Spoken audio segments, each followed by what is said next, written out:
Hey, salut tout le monde, j'espère que vous passez des belles fêtes. Noël vient de finir, moi j'ai des petites journées relax, fait que j'ai le temps de consulter bien du YouTube. Puis je suis tombé dans un rabbit hole des documentaires de l'ONF. Puis à un moment donné, l'algorithme s'est même poussé des affaires indépendantes. C'est à partir des années 70 du FLQ, puis ça tombait à l'indépendance aujourd'hui après les vidéos de référendum. Puis je suis tombé sur un podcast que je connaissais pas, le Sans filtre podcast de PH Quentin puis Doom Plante. Deux gars que je connaissais pas du tout. Puis écoute, le sujet a fait que j'ai cliqué dessus parce que c'est comme, pour moi, ça a été deux sujets de grande réflexion cette année. Ça a été souveraineté et masculinisme. Il y a un esthétique de lien entre les deux, puis les gars du podcast, vous l'avez pas fait. C'est comme, votre sujet faisait le rond, puis vous l'avez pogné en ligne droite. Là. Il y avait une cassure entre vos deux sujets. C'est un sujet ensemble. Je veux vous amener là-dessus. Euh, L'invité, c'était Farnell Morissette. Farnell, je le connaissais à peine de par Facebook, là, dans quelques suggestions de l'algorithme. Je savais que c'était un gars articulé, je savais qu'il était avocat, gars de gauche. J'ai découvert que les gars du panel du podcast, c'est des vrais gars de gauche. J'ai affiché ouvertement près des idées de Québec solidaire. Puis, c'est ça, Farnley est invité à parler de souveraineté. Il y a eu un petit débat là-dessus, puis après ça, il y a eu une grande unanimité sur le sujet du masculinisme. Fait que la première chose qui me séduit dans ce podcast-là, c'est l'invitation de Farnell. Il dit que les médias sociaux, pardon, c'est un outil formidable pour qu'on sorte de nos chambres d'écho, qui est une discussion entre les gens, entre les individus. Puis je te rejoins, je suis 100% d'accord avec toi quand tu dis que au fond, peu importe la question, les gens sont à peu près à 80% d'accord sur les faits puis sur ce quoi faire. Puis il y a un petit 20% de désaccord qui souvent vient juste d'un raisonnement ou de. Mais les humains ont beaucoup plus de points en commun que de points divergents. Puis ça, on l'oublie dans la société qui est polarisée. Puis, écoute, j'ai vu ça comme une belle main tendue. J'ai du temps à perdre, je m'excuse de vous tomber sur l'air. Mais il était super engageant votre podcast. Puis j'ai le goût de rebondir sur un paquet de choses que vous avez dit. Puis ça va vous relancer votre réflexion, vous allez voir, parce que je vais amener vraiment le point de vue à côté. Moi, je me définis de centre, vous allez me définir de gauche, de droite, pardon, parce que le, le spectre s'est tellement déplacé rapidement. Moi, je suis resté au centre, mais finalement, je suis rendu à droite. Je l'assume, j'ai aucun problème avec ça. Moi, je traite des idées, je traite de la pensée, puis je vous trouve cool, les gars, puis je fais ça super respectueusement. Il y a des divergences d'opinion que j'aimerais adresser. Puis j'ai amené, je vais prendre la méthode que Farnell propose. On définit les faits, puis après ça, on argumente, puis ça devrait être logique. Je devrais même pas avoir à dire mes conclusions. Fait que, on commence avec la souveraineté. Euh, je pense que c'est PH qui est comme, lui, sa position est indépendantiste. Il veut amener la souveraineté par référendum le plus rapidement possible. Pour lui, le Parti québécois, avec PSPP, présentement, c'est le vaisseau vers la souveraineté. Il est prêt à s'allier à ça. Il y a une urgence de faire le pays par un référendum. Farnell amenait la position qu'on a essayé, qui s'est appelé le beau risque, qui n'a pas fonctionné. Euh, Ici, je suis pour ni un ni l'autre, mais par exemple, je suis indépendantiste. Je suis pour l'indépendance du Québec depuis toujours. Je ne suis pas un référendiste. Je suis un gars qui prône l'état de fait. Qu'on se bâtisse un État, les autres n'auront pas le choix de le reconnaître. Mon référendum à 50 plus tanana avec une loi référendaire qui vient d'Ottawa et une Cour suprême en haut de moi, fuck that. Mon État, je le bâtis puis je l'impose aux autres. Je fais comme tous les autres États dans le monde. J'ai fait une petite recherche rapide. Il n'y a pas grand pays qui sont nés d'un référendum. Je pense qu'il y en a un ou deux, mais c'était après une guerre civile, le référendum. C'était plus sur on arrête tout de s'entretuer au lieu d'un beau référendum sur une déclaration constitutionnelle. Euh, Premier fait que je veux ramener, Farnell, tu dis que la société a changé, mais qu'à l'époque, À l'époque du Beau Risque, quand on a eu l'époque de Meach, qu'on a eu l'époque de Charlottetown, on n'a pas consulté la population canadienne, c'est faux. Il y a eu un référendum pan-canadien après Charlottetown.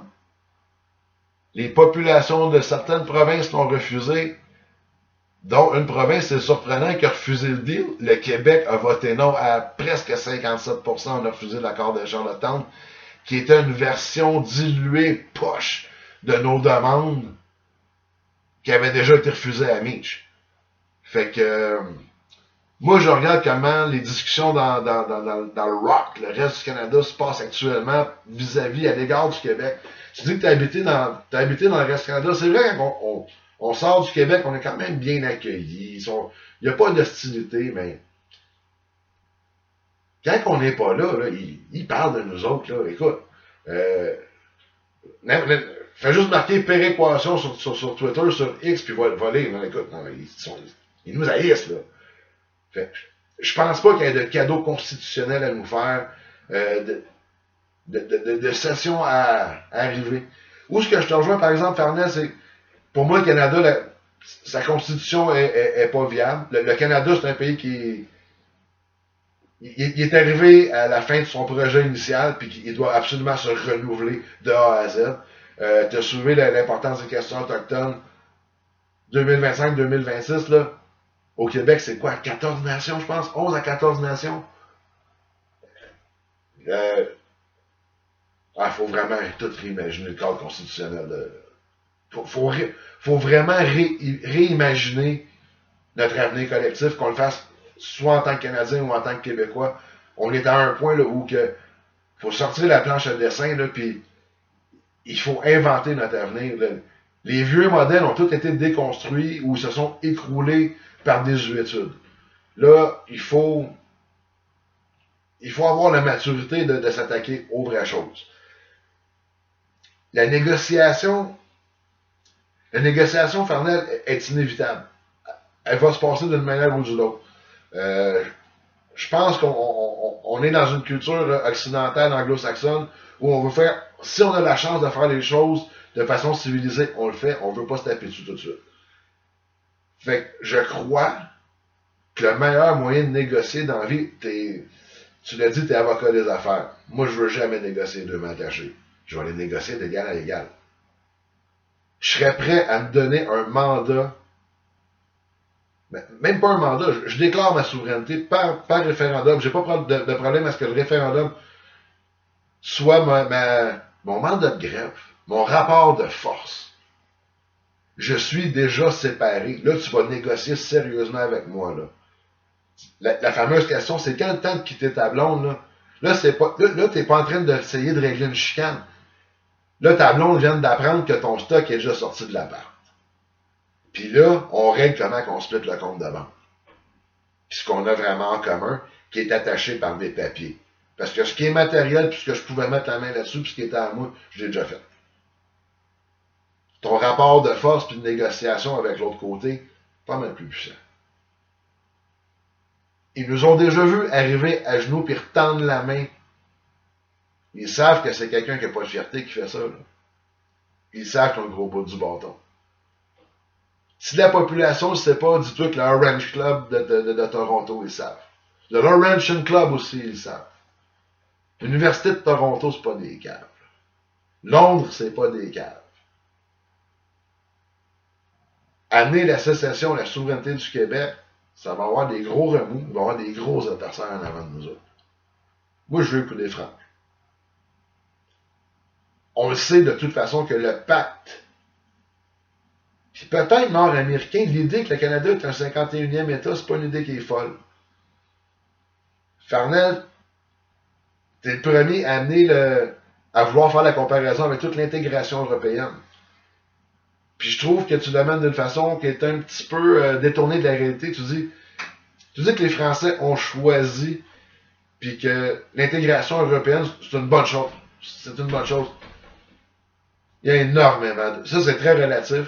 C'est selon tes valeurs à toi. Mais il y a énormément d'Européens qui vont dire que c'est de la merde. De Gaulle a essayé de se battre contre ça. Parce que tu l'amènes aussi comme c'était un phénomène qui était très nouveau dans l'histoire. L'intégration européenne commence le lendemain de la Deuxième Guerre mondiale. Je suis même pas prêt à dire ça vient de qui. Je vais dire que les Américains ont une très grosse part de responsabilité dans la création de l'Union européenne qui a eu des vingtaines d'appellations. Le but, c'était de contrer le communisme. Les Américains ont voulu contrer le communisme, puis je pense qu'à un certain égard, les Européens ont voulu attacher la France puis l'Allemagne pour qu'ils arrêtent de se taper sa gueule à tous les 20 ans. Je crois que la démographie puis la géostratégie de l'Europe fait en sorte que ces deux puissances-là vont toujours s'affronter. L'intégration européenne, c'est d'assurer la dominance américaine sur l'autre continent, de bloquer le communisme à l'époque.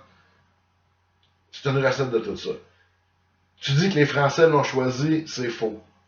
La dernière fois que j'ai étudié un petit peu la question, là, on en vient au référendum, c'est quoi? C'est 2005, quand on amène la nouvelle constitution de l'Union européenne, on amène ça par référendum aux Français, on l'avait amené à toutes les nations, il y a d'autres nations qui ont voté contre, les Français ont voté contre.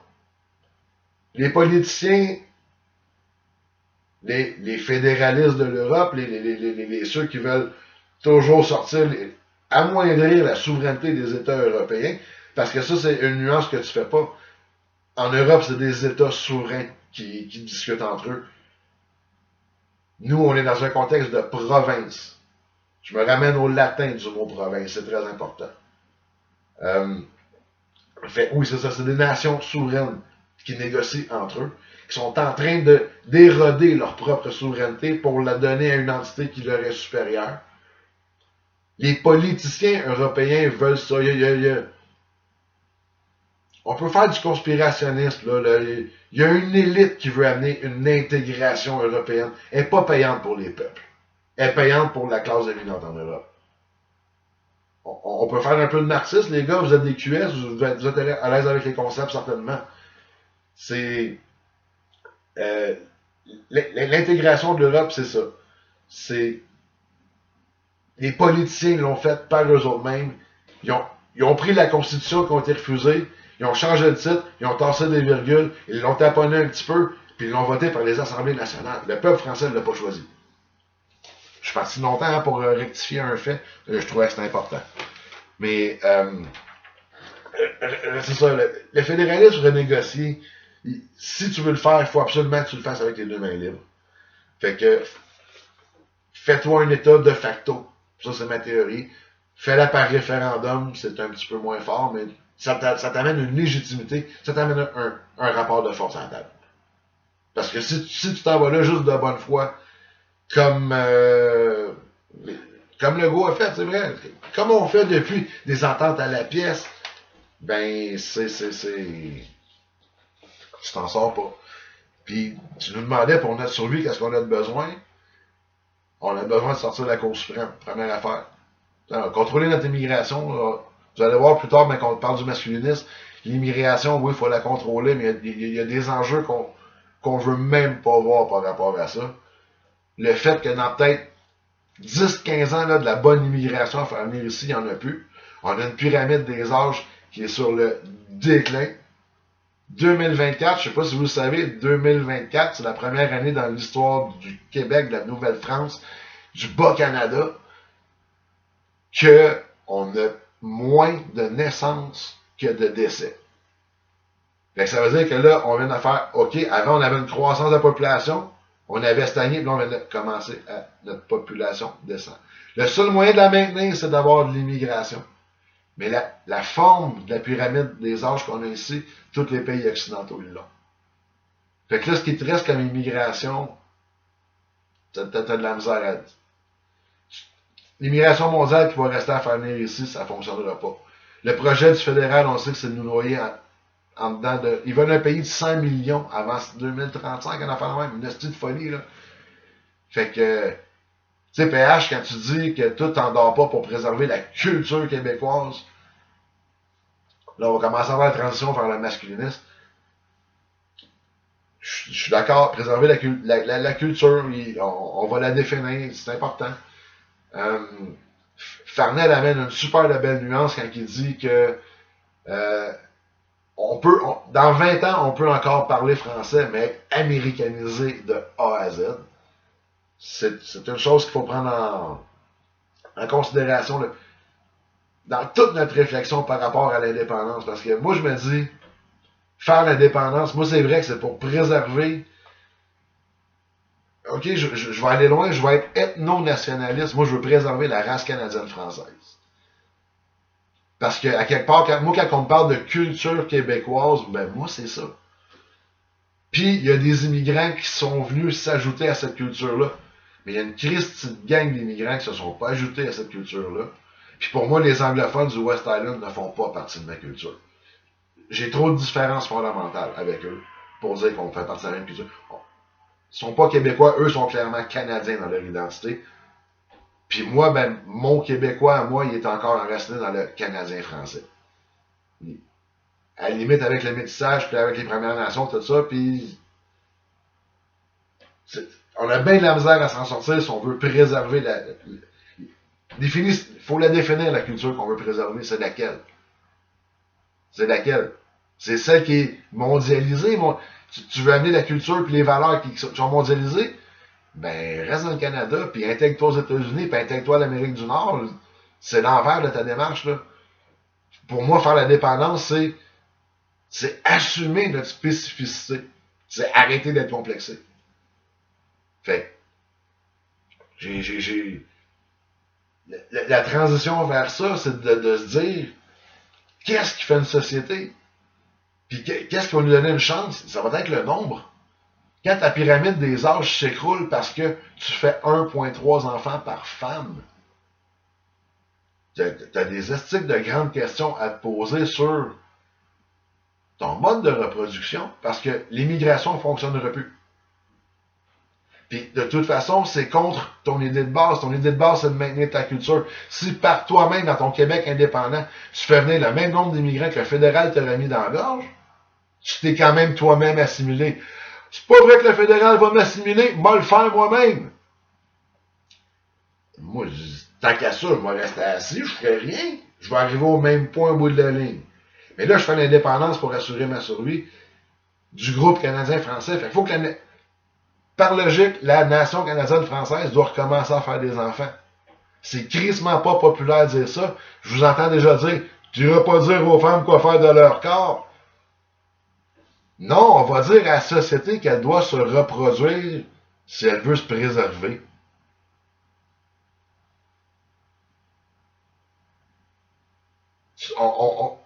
Il y en a un dans la gang qui a dit pendant le podcast que tu peux pas dire à quelqu'un que ses valeurs sont pas bonnes. Ça, c'est dans un point de vue postmoderne où on respecte l'individu, où l'individu est sacré. Mais faire l'indépendance, c'est un projet collectif. C'est quoi les valeurs collectives qu'on veut se mettre? Mais si tu veux survivre présentement, les valeurs collectives, il faut que tu mettes sur la table, c'est de la famille. Puis, quand vous tombez dans le sujet du masculinisme, vous êtes les premiers à reconnaître qu'il y a un schisme entre les hommes et les femmes. Moi, j'ai pas trouvé encore de moyen d'avoir une famille puis de te reproduire si t'as pas mis un homme et une femme ensemble. Là, on n'embarquera pas dans toutes les affaires de ce qui est le genre. Restons très factuels. Ça prend un homme et une femme pour faire un enfant. Il y a un schisme entre les deux. Présentement, oui. En ce moment, pour moi, là, il y a une grande crise du modèle reproductif en Occident qui a été causée par le féminisme. Ce qui nous amène présentement au masculinisme. La crise du modèle reproductif a amené l'émergence du masculinisme. Et de par toutes les répercussions du féminisme, puis quand j'entends Doom qui s'en va dire qu'il est inquiet de l'existence du masculinisme, les deux bras vont tomber. Je pars juste d'un point de vue étymologique. Si c'est correct qu'être des féministes, puis que t'es pour l'égalité, t'es obligatoirement en faveur du fait qu'il y a des masculinistes. Farnell était vraiment cool, il a rebalancé la chose en disant ouais, il y a des radicaux, mais les radicaux, dans tous les sujets, ils causent problème. Ils ralentissent le groupe. Malheureusement, ils sont là, il faut en tenir compte. Mais quand tu... Le fait de dire que c'est mal de te soucier des intérêts du groupe auquel tu appartiens, ça m'en dit long sur l'origine de ta pensée. Ton logiciel d'opération, ton iOS, tu as eu la version féminine. Tu vois le monde à partir du spectre féminin. T'as balayé du revers de la main la moitié de la population. En faisant ça, là, c'est carrément dire 50% de la population, c'est les hommes. Fermez-vous ailleurs. Le modèle qu'on prend et qu'on reproduit, les valeurs, tout ça, on écoute les femmes. On parle des faits. Est-ce qu'on peut s'entendre sur les faits? Je prends la méthode Farnell. Est-ce que la société va mieux depuis qu'on a épousé un paquet de valeurs féministes et que les effets de la révolution féministe ont eu le temps de s'établir et commencent à se reproduire dans les générations? Est-ce qu'on peut dire que les choses vont mieux qu'en 1960, 70? Est-ce qu'on peut avoir la réflexion sur il est où le point d'équilibre? Parce qu'on l'a clairement dépassé. Le balancier il est du côté des madames. Puis je pense que vous trois, vous avez de la misère à l'admettre. De la manière que Farnell t'a balayé du revers de la main, des griefs qui sont pas le fun à dire, mais qui tombent ses nerfs, mais écoute, tu t'es dit, ah oui, on les connaît, là, ils vont dire que les gars font des métiers plus dangereux, puis ah, le suicide. Là, ça m'a frappé comment tu balayes ça du revers de la main, encore une fois. Tu jettes tellement le bébé avec l'eau du bec, c'est. Puis ça m'a fait constater à quel point on est rendu dans une société où les valeurs ont été inversées au point où la mort en est presque valorisée. On est rendu dans une société qui ne peut pas se reproduire elle-même. C'est une société morbide. Elle est mortifère. Elle est en décadence. Puis, il se suicide au Québec à peu près 3 à 4 gars par jour. Puis c'est pas. C'est un sujet qui écoeure. On veut pas en parler. Parce que je vous garantis, la journée qu'on va commencer à adresser les suicides des hommes, puis qu'on découvre les causes probantes, les causes réelles qui sont derrière la grande majorité des suicides, il va falloir peut-être s'attaquer à des pans de la société qu'on a érigés en divinité, en dogme intouchable, en vérité absolue. Il y a beaucoup de questions qu'on élude comme ça pour pas aller toucher à des sujets qui sont très sensibles ou qui sont interdits, carrément de censure. On ne peut pas critiquer les femmes. C'est très, très, très difficile. Juste que des hommes parlent des hommes entre eux, ça va soulever la critique. Je suis sûr qu'il y a des gars qui sont assez cons pour aller faire ça quand les femmes parlent d'enjeux féminins entre eux autres. Moi, je suis prêt à les condamner. Mais on a besoin, pour que la souveraineté réussisse, pour qu'on ait une population qui reprenne une santé, ça prend des bébés, payer des taxes, là, man.